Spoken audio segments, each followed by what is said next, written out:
DeWitt Scott, Moraine Community College, here again with my daily reading room, in which I do a video review or breakdown of a particular book for every single day of the academic school year. In my second video here, this is the book that I'm breaking down today is a book entitled The Willie Lynch Letter and the Making of a Slave.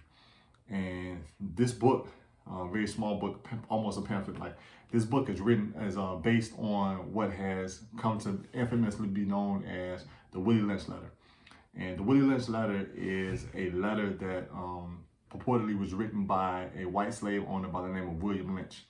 Now, this individual, William Lynch, this white male who is supposedly from the state of Virginia, he wrote a letter in the 1700s, right? And the letter that he's written, it's an actual letter with salutations and everything like that, and ending in the whole nine.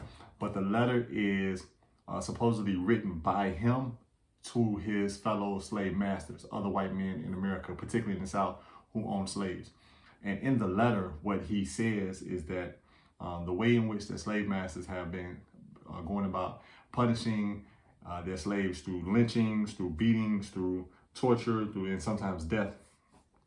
Willie Lynch says that these sort of acts of violence are actually bad returns on your investment in slavery.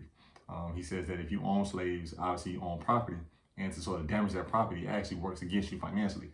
So what he recommends in the letter is that rather than take out physical acts of punishment on slaves, there are certain things that slave owners could do to psychologically lock slaves into slavery for essentially forever, right? And he says that some of these psychological things that you can do is sort of take the slaves and pit them against one another, or sort of divide and conquer tactic.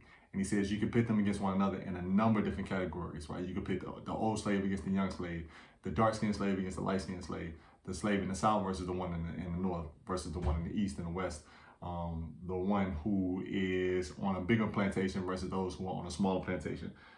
It's just a lot of different ways in which he suggests that you play these psychological games and you make the slaves fight and bicker with one another so that you always have control as a slave master and you don't have to take this out physically.